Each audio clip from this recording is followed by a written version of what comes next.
Welcome back to our system design series. Today we are diving into a fundamental topic in database design: SQL versus NoSQL.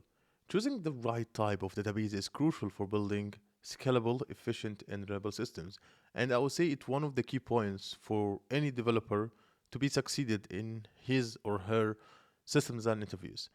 So understanding the differences between SQL and NoSQL can help can help us or help you make informed decisions for your projects or for your system design interviews. Let's first start with the SQL database. SQL database. So SQL database use a structured query language, which is like short for like SQL, it's short for structured query language. And basically they have a predefined schema. This means that the structure of the data, including tables, columns, and relationships, is defined beforehand. And the data must adhere to this structure. SQL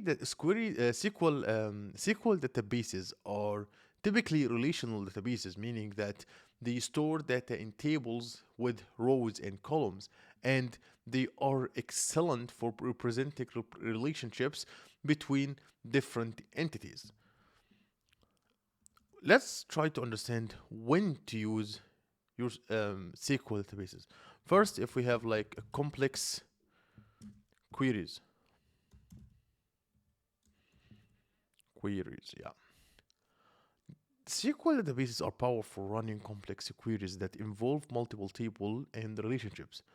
If your application needs to perform inter um, intricate operations like joins, aggregations, or grouping, and SQL database is quite ideal.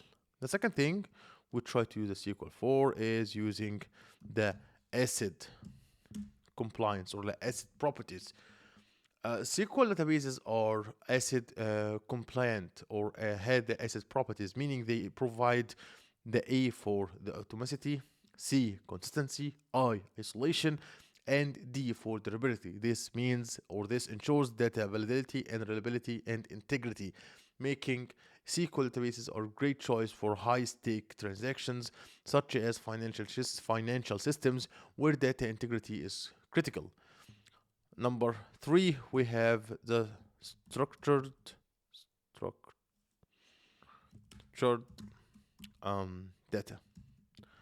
SQL databases are ideal when your data is highly structured and unlikely to change frequently. The predefined schema provides consistency and ensures that data adhere to a defined format, which is useful for applications that require strong data validation.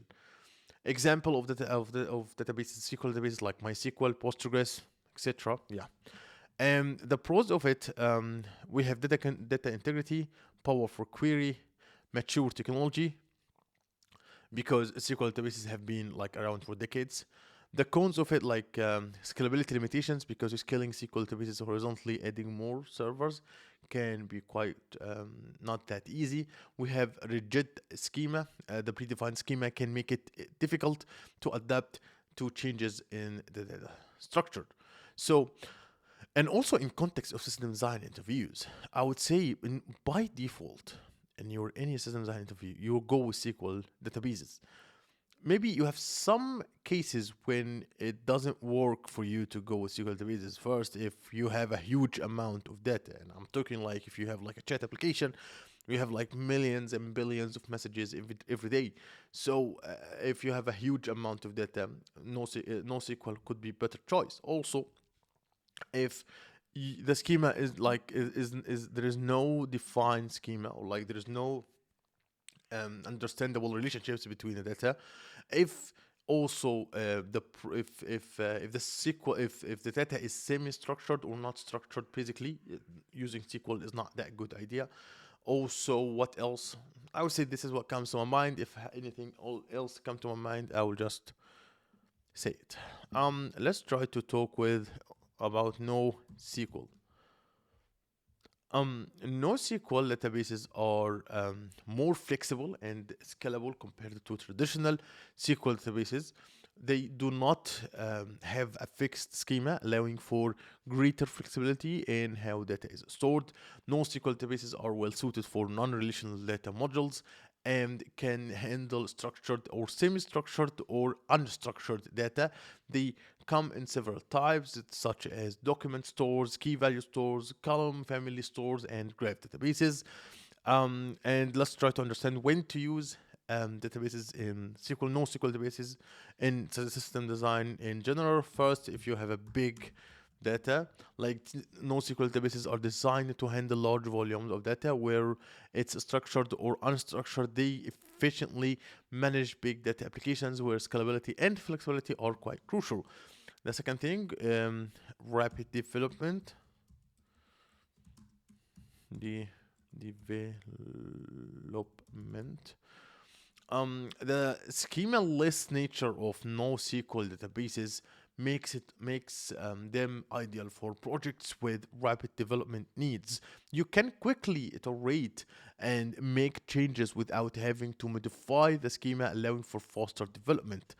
And we have here scalability.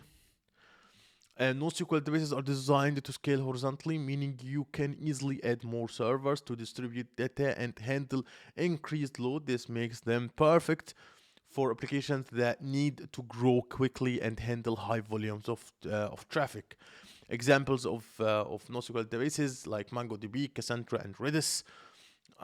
Pros and cons of it. The pros is like flexibility data model because no predefined schema allows for storing various types of data. It's easily to horizontally scaling because it's designed for horizontally scaling, making it easier to distribute data across multiple nodes and handle growing traffic. Also, high performance because NoSQL databases all are often optimized for high performance, especially for use cases involving large amount of reads and writes. The cons of it, we have lack of standardization because unlike NoSQL or NextSQL databases, NoSQL lacks standardized query language, which can make it harder to switch between different NoSQL solutions. We have some sort of eventual consistency because many NoSQL databases provide eventual consistency, meaning that different nodes may temporarily hold different various of the data, which may not be suitable for applications requiring immediate consistency. So that's it basically. If you like this video, please make sure to subscribe and hit the notification bell, and see you guys in future problems and future videos.